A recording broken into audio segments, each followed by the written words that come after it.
La parole à présent pour les socialistes et apparentés à Pierre Priptich.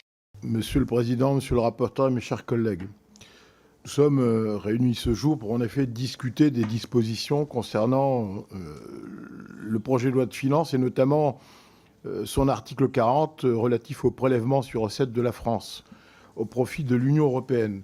Simplement, j'aimerais rappeler que ces 23,3 milliards participent largement à ce que l'on pourrait souhaiter, c'est-à-dire à la création à partir d'un marché d'un ensemble géopolitique cohérent.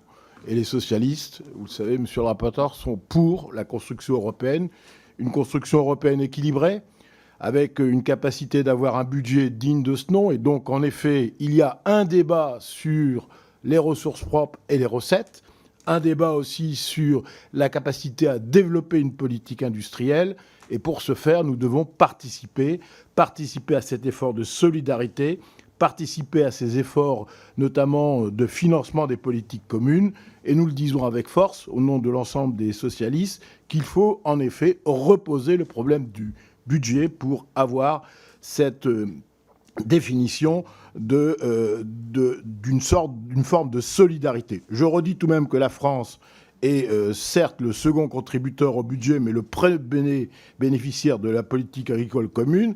Et je félicite le rapporteur de promouvoir ce que Stéphane Le Foll, ministre de François Hollande, a promu, à savoir l'agroécologie. Merci, chers collègues, d'être pour une refonte de la politique agricole commune qui représente un élément, en effet, de développement. Développement aussi pour permettre d'avoir un traitement par rapport à des menaces sur notamment l'écologie avec sans doute des actions plus importantes concernant la lutte contre la pollution plastique avec cette création du nouveau continent plastique et que ça exige notamment des recettes supplémentaires et donc il faudra les rééquilibrer.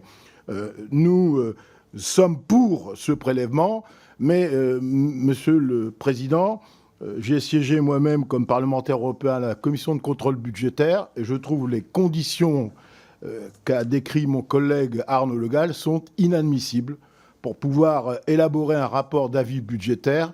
Et je le dis personnellement, jamais des parlementaires européens auraient accepté de telles conditions pour suivre et adopter des avis. Donc nous voterons contre pour soutenir notamment la position qu'a évoquée le rapporteur en début, c'est-à-dire les conditions déplorables dans lesquelles se sont faites le rapport de monsieur le rapporteur.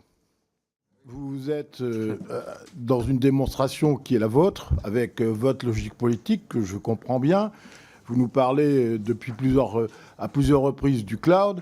J'aimerais vous signaler tout de même qu'avant qu'il y ait qu'un cloud, il faut qu'il y ait des composants électroniques. Et sur cette démonstration d'une politique en faveur des composants électroniques, l'Europe, dont vous n'êtes pas forcément un chaud partisan, a tout de même mis les moyens avec le Cheap European Act, plus de 50 milliards sur la table pour créer 3 à 5 méga-fabriques. Et donc, ce que je disais au nom des socialistes, à savoir qu'il faut orienter des politiques, notamment des politiques industrielles, seule la volumétrie financière doit nous permettre de créer ces politiques industrielles.